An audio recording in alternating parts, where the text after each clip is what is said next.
ದಲಿತ ಸಂಘಟನೆಗಳ ಒಕ್ಕೂಟದ ವತಿಯಿಂದ 76ನೇ ಗಣರಾಜ್ಯೋತ್ಸವ ನಿಮಿತ್ತವಾಗಿ 75 ವರ್ಷಗಳ ಸಂವಿಧಾನ ಜಾರಿಗೆ ಬಂದ ಸಂಭ್ರಮಾಚರಣೆ ಹಾಗೂ ಸಂವಿಧಾನ ಮತ್ತು ಪ್ರಜಾಪ್ರಭುತ್ವದ ಕುರಿತು ಜನಜಾಗೃತಿ ಸಮಾವೇಶ ಮತ್ತು ಬಹಿರಂಗ ಸಭೆಯ ಕಾರ್ಯಕ್ರಮ ಬೀದರ್ ನಗರದ ಡಾಕ್ಟರ್ ಬಿಆರ್ ಅಂಬೇಡ್ಕರ್ ವೃತ್ತದ ಹತ್ತಿರ ಹಮ್ಮಿಕೊಳ್ಳಲಾಯಿತು.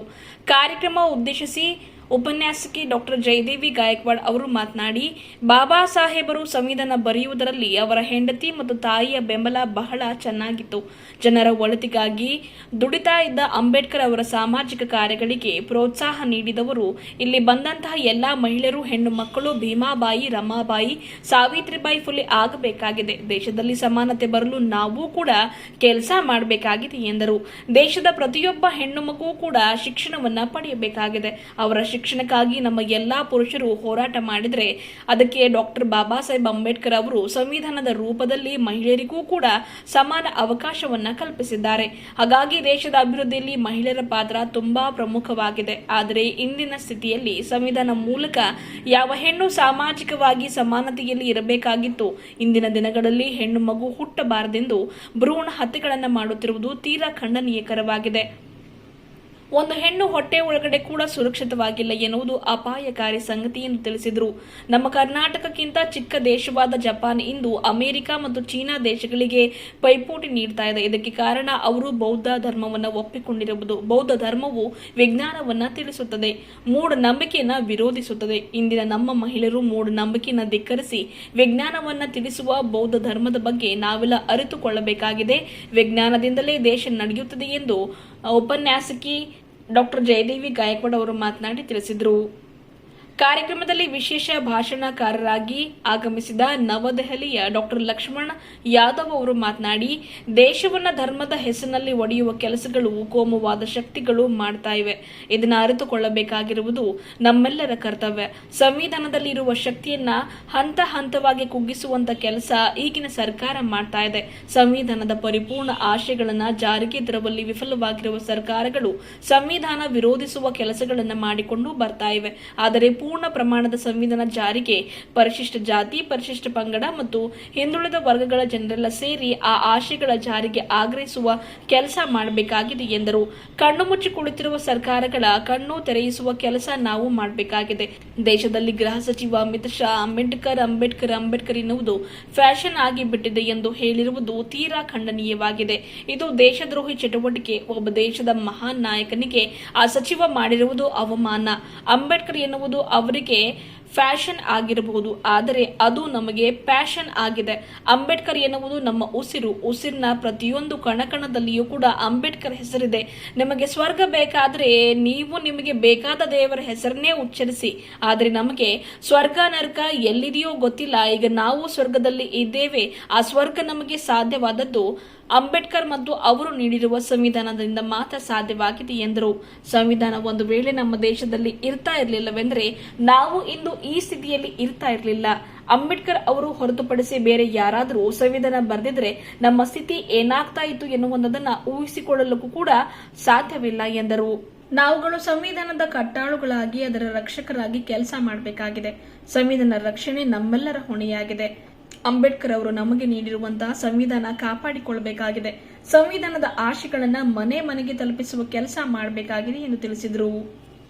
ಕಾರ್ಯಕ್ರಮದ ಅಧ್ಯಕ್ಷತೆಯನ್ನ ವಿಷ್ಣುವರ್ಧನ್ ವಾಲ್ದೊಡ್ಡಿ ವಹಿಸಿದ್ರು. ಕಾರ್ಯಕ್ರಮದಲ್ಲಿ ಗೌರವಾಧ್ಯಕ್ಷರಾದ ಶಿವಕುಮಾರ್ ನೀಲ್ಕಟ್ಟಿ, ಪ್ರಧಾನ ಕಾರ್ಯದರ್ಶಿಗಳಾದ ಅರುಣ್ ಪಟೇಲ್, ಕಾರ್ಯಾಧ್ಯಕ್ಷರಾದ ಪ್ರೇಮ್ ಕುಮಾರ್ ಕಾಂಬ್ಳೆ, ವಿಠಲ್ ದಾಸ್ ಪ್ಯಾಗೆ, ಸಲಹೆಗಾರರಾದ ಅನಿಲ್ ಕುಮಾರ್ ಬೆಲ್ದಾರ್, ಮಾರುತಿ ಬೋದೆ, ಬಾಬು ಪಾಸ್ವಾನ್, ರಮೇಶ್ ಡಾಕುಳ್ಗಿ, ಕಲ್ಯಾಣರಾವ್ ಭೋಸ್ಲೆ, ಪ್ರಶಾಂತ್, ಶ್ರೀಪತ್-ರಾವ್ ದೀನೆ, ರಮೇಶ್ ಕಟ್ಟಿತೂಗಾಂವ್, ಉಮೇಶ್ ಸ್ವಾರಳ್ಳಿಕರ್, ಅಂಬದಾಸ್ ಗಾಯಕ್ವಾಡ್, ಸಂದೀಪ್ ಕಾಂಟೆ ಸ್ವಾಗತ ಮಾಡಿದ್ರು. ಪ್ರೇಮ್ ಕುಮಾರ್ ಕಾಂಬ್ಳೆ ವಂದಿಸಿದ್ರು. ಕಾರ್ಯಕ್ರಮದಲ್ಲಿ ದಲಿತ ಸಂಘಟನೆ ಒಕ್ಕೂಟದ ಮುಖಂಡರು ಭಾಗಿಯಾಗಿದ್ದರು.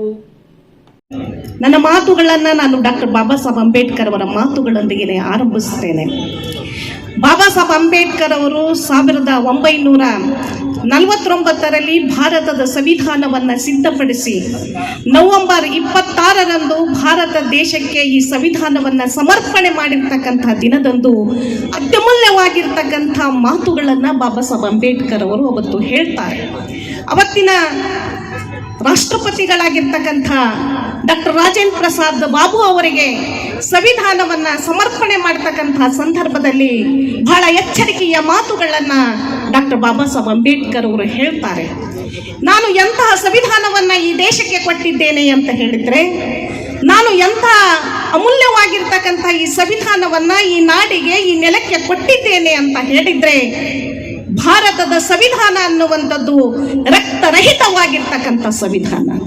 ಅದು ರಕ್ತ ಸಹಿತವಾಗಿರ್ತಕ್ಕಂಥ ಸಂವಿಧಾನ ಅಲ್ಲ, ರಕ್ತವನ್ನು ಹರಿಸುವಂತಹ ಅಹಿಂಸೆಗೆ ಒಳಗಾಗಿರ್ತಕ್ಕಂಥ ಸಂವಿಧಾನ ನಮ್ಮದಲ್ಲ ಅನ್ನುವಂತಹ ಮಾತನ್ನ ಬಾಬಾ ಸಾಹೇಬ್ ಅಂಬೇಡ್ಕರ್ ಅವರು ಹೇಳ್ತಾರೆ. ಬಂಧುಗಳೇ, ಸಾಮಾಜಿಕ, ರಾಜಕೀಯ, ಆರ್ಥಿಕ, ಶೈಕ್ಷಣಿಕ ಸರ್ವ ರಂಗದಲ್ಲಿ ಅಮೂಲಾಗ್ರವಾದಂತಹ ಬದಲಾವಣೆಗಳನ್ನು ತರುವ ನಿಟ್ಟಿನಲ್ಲಿ ಈ ಸಂವಿಧಾನವನ್ನ ನಾನು ಭಾರತ ದೇಶಕ್ಕೆ ಸಮರ್ಪಣೆ ಮಾಡ್ತಾನೆ ಎನ್ನುವಂತಹ ಮಾತನ್ನ ಅವತ್ತು ಡಾಕ್ಟರ್ ಬಾಬಾ ಸಾಹೇಬ್ ಅಂಬೇಡ್ಕರ್ ಅವರು ಹೇಳಿದ್ರು.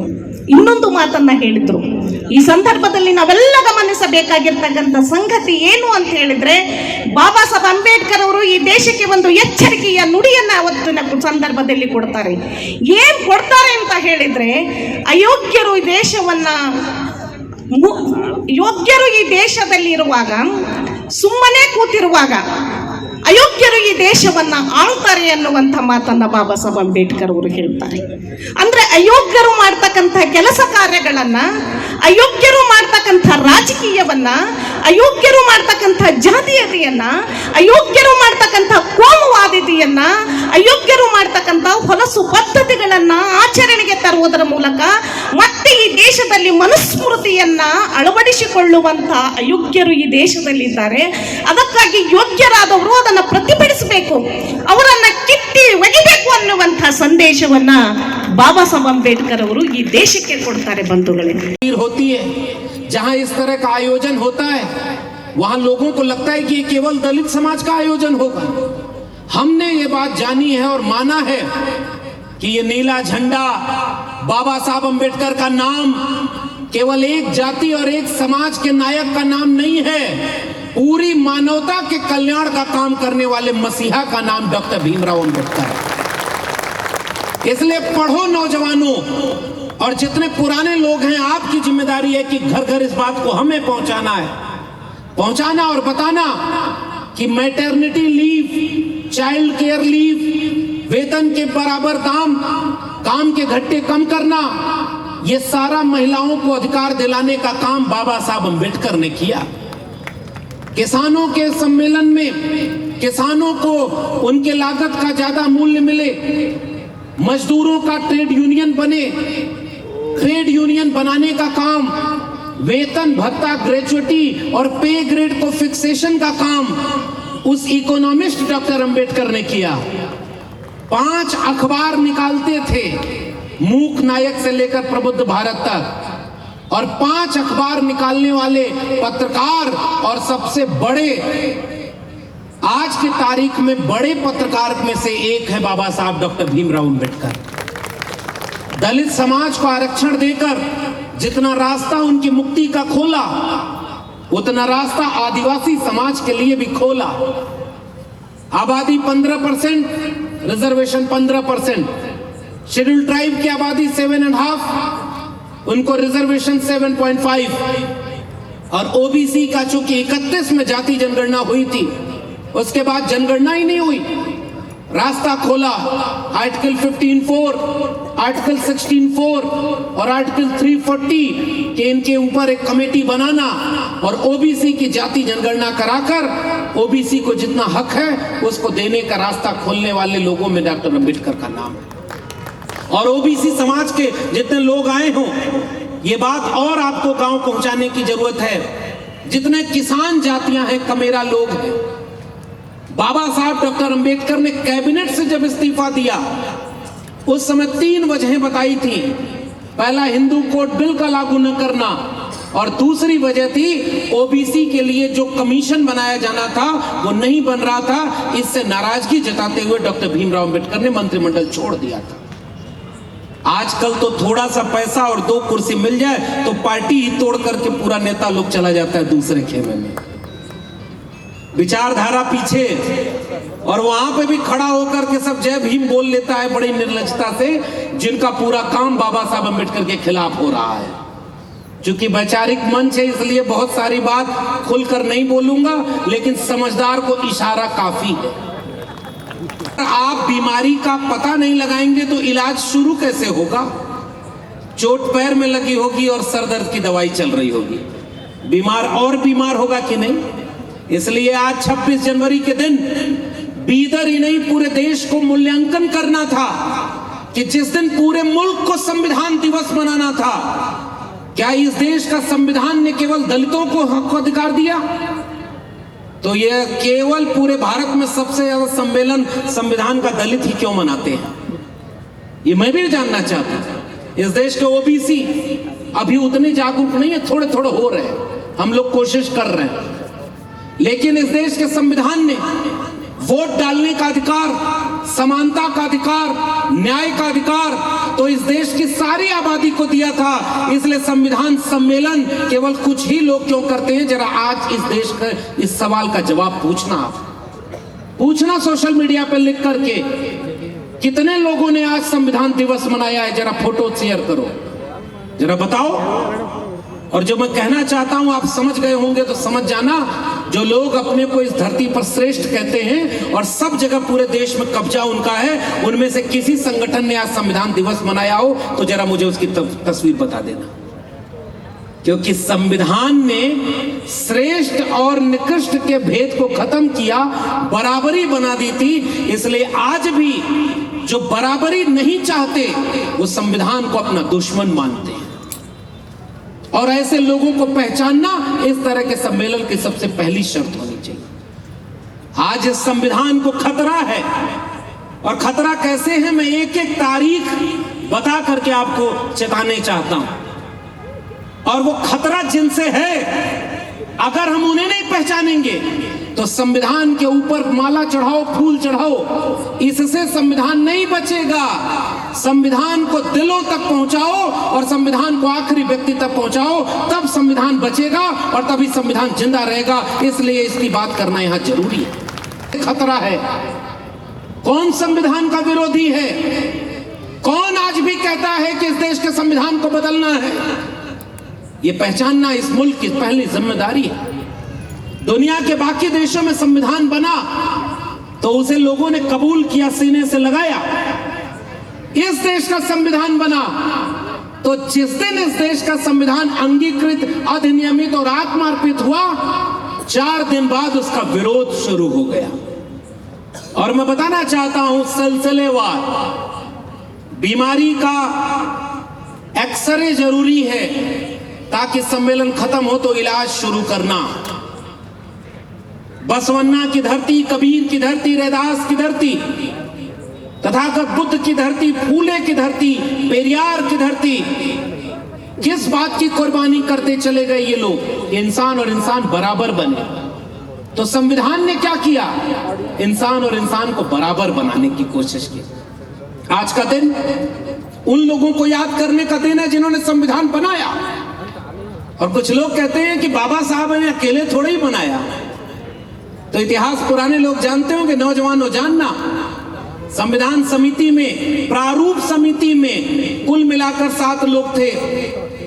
एक बीमार हो गए, मीटिंग में कम आए, एक गुजर गए, उनकी जगह दूसरा अपॉइंटमेंट नहीं हुआ, एक विदेश चले गए, वापस लौट के नहीं आए, 2 लोग अस्वस्थ थे, आ नहीं पाते थे, और आखिर में 25 नवंबर के दिन ये बात हुई कि 25 नवंबर के दिन जब संविधान के पूरा होने के 1 दिन बचे थे तो खड़े होकर के संविधान सभा के एक सदस्य ने कहा कि जब कमेटी ही पूरी नहीं थी तो जितनी मेहनत अकेले बाबा साहब अम्बेडकर ने की है, अगर वो न होते तो ये संविधान इस रूप में कभी पूरा ही नहीं हो पाता।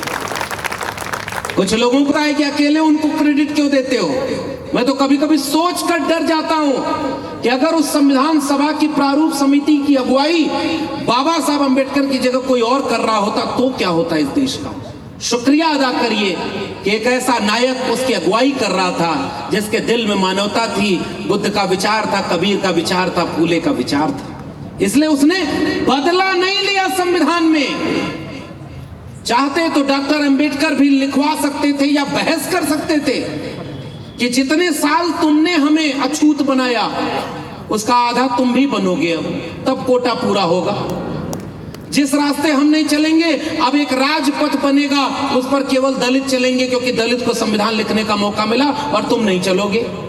ऐसी एक भी लाइन उसमें लिखी है क्या? एक भी लाइन नहीं लिखी। कभी सोचना बीदर के लोगों, कोई आपके साथ यहां चौराहे पर अन्याय कर दे तो आप ताकत में होगे तो उसका बदला लोगे कि नहीं लोगे? कोई आपको अगर गाली दे दे, कोई आपको अगर एक थप्पड़ चला दे, अगर आप में ताकत होगी तो तुरंत उसका बदला लोगे। जिस समाज ने हजारों साल अपमान सहा, अन्याय सहा, और जब उन लोगों ने किताब लिखी थी मनुस्मृति, तो उसमें लिख दिया था कि शूद्र अगर कान में उसके ये पड़ जाए, वेदों का श्लोक पड़ जाए, तो उसके कान में शीशा पिघलाकर डाल देना। ये सहा जिन्होंने कि शूद्र अगर सामने बैठ जाए बराबर की, तो बैठने वाली जगह को कटवा देना चाहिए। जिस किताब में यह लिखा है कि महिला को पिता, पुत्र और पति के अधीन रहना चाहिए, जिस किताब में यह लिखा हो कि एक ही गुनाह अगर एक शूद्र करे और एक दूसरा करे तो शूद्र को 100 गुना सजा मिले और दूसरे की सजा माफ हो जाए, उनके पुरखों को मौका मिला तो उन्होंने मनुस्मृति लिखी। हमारे पुरखे को मौका मिला तो उसने भारत का संविधान लिखा जिसमें सब बराबर हैं, कोई बड़ा और कोई छोटा नहीं है। ये फर्क है उनमें और हम में, और यही विचारधारा है। इसलिए पहचानो आज भारत के संविधान ने दिया क्या। संविधान ने दिया 26 नवंबर को जब अंगीकृत हुआ तो 25 नवंबर 1949 को डॉक्टर भीमराव अंबेडकर का एक लंबा भाषण संविधान सभा में हुआ। और संविधान सभा में जो भाषण हुआ उसमें बाबा साहब अंबेडकर ने एक चिंता जाहिर की थी, और वो चिंता जाहिर करते हुए उन्होंने कहा कि आज का दिन ये सोचने का है कि ये मुल्क बहुत दिनों तक गुलाम रहा। क्यों गुलाम रहा? तब डॉक्टर अंबेडकर इतिहास याद करते हुए कहते हैं, गुलाम इसलिए हुआ कि कभी कोई मोहम्मद गोरी ने आक्रमण किया तो गजनी ने किया, तो जब आक्रमण हुआ तो हमारे ही कुछ लोग उनके खिलाफ, अपने लोगों के खिलाफ आक्रमणकारियों के साथ खड़े हो गए। बहुत लंबा भाषण है और आप सबको पढ़ना चाहिए। डॉक्टर अंबेडकर ने उसके बाद दूसरी बात कही कि जब उसके आगे इस इतिहास में आगे बढ़े तो यह बात वो कहते हैं कि जब शिवाजी मुक्ति का संग्राम कर रहे थे तो बाकी मराठा सरदार और राजपूत मुगल सम्राटों के संग्राम के साथ खड़े हो गए।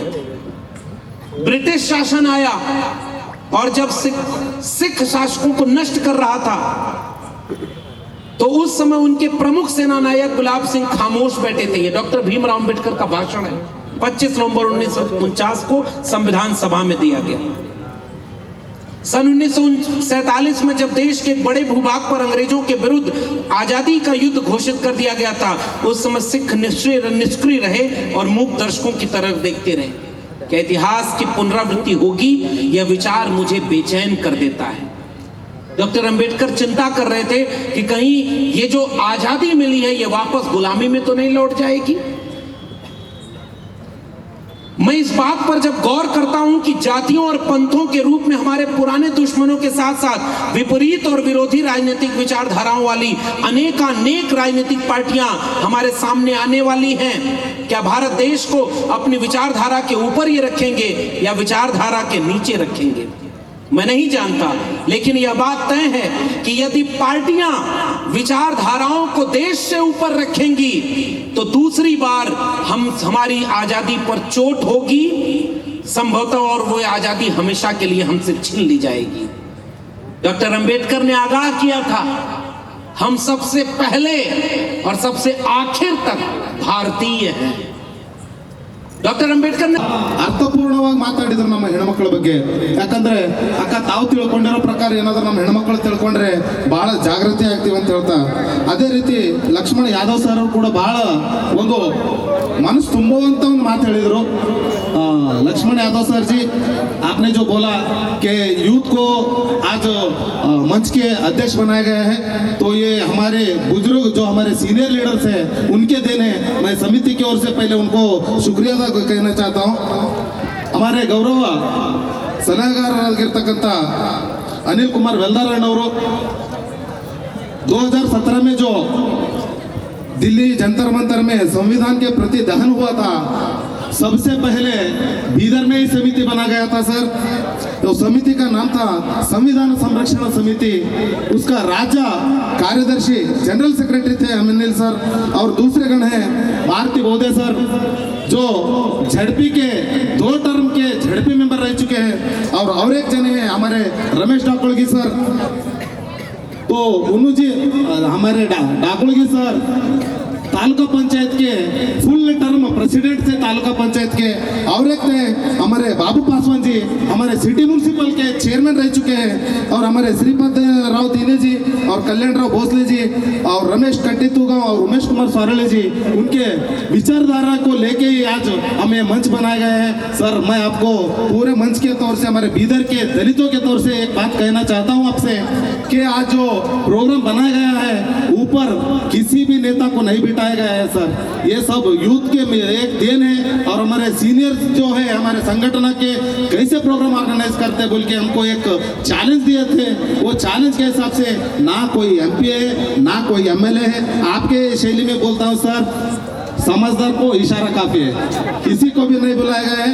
ನಾನು ಪ್ರತಿಯೊಬ್ಬರಿಗೂ ಕೈ ಮುಗಿದು ಪೂಜ್ಯವಂತರ ಪಾದಗಳಿಗೆ ನಮಸ್ಕರಿಸ್ತಾ ತಮ್ಮೆಲ್ಲರಿಗೂ ಧನ್ಯವಾದ ಸಲ್ಲಿಸ್ತೀನಿ. ಇವತ್ತಿನ ದಿವಸ ಇರಬೇಕಾದ್ರೆ ಪ್ರಸ್ತುತವಾಗಿ ಪ್ರಚಾರ ಮಾಡಿರ್ತಕ್ಕಂಥ ಪವನ್ ಮಿಟಾರಿ ಅವರೇ, ನಾಗಸೇನ್ ಅವರೇ, ಆಕಾಶ್ ಜನ್ವಾಡ್ ಅವರೇ, ಗೋಪಾಲ್ ದೊಡ್ಡಿ ಅವರಿಗೆ ನಿಮ್ಮೆಲ್ಲರಿಗೂ ನಾನು ತುಂಬ ಹೃದಯದ ಧನ್ಯವಾದ ಸಲ್ಲಿಸ್ತೀನಿ. ಅಕ್ಕವರೇ, ನೀವು ಹೇಳಿರೋ ಪ್ರಕಾರ ಮುಂದಿನ ದಿನಗಳಲ್ಲಿ ಇನ್ನೂ ಒಂದು ಉತ್ತಮವಾದಂಥ ಕಾರ್ಯಕ್ರಮ ನೀಡೋಣ. ಇವತ್ತು ಏನು लक्ष्मण यादव जी सर जो यादव सर आपने जो बताया है, यूथ को धर्म के लिए नहीं संविधान के लिए छोड़ा देना चाहिए. आज हमारे जो पूरे बुजुर्ग लीडर हैं उन्होंने समिति के हमारे जो क्या करे तो अच्छा होता है, हम बचने का नहीं संविधान बचे तो हम बचना बोल के उन्होंने सिखा रहे, वो सीख लेते. ತಮ್ಮೆಲ್ಲರಿಗೂ ಮತ್ತೆ ಸಮಿತಿಯ ಪ್ರತಿಯೊಬ್ಬ ಸಲಹೆಗಾರರಿಗೂ ಕೋಟಿ ಕೋಟಿ ನಮನಗಳನ್ನು ಹೇಳ್ತಾ ನನ್ನ ಮಾತಿಗೆ ವಿರಾಮ ಕೊಡ್ತೀನಿ. ಜೈ ಭೀಮ್, ಜೈ ಸಂವಿಧಾನ.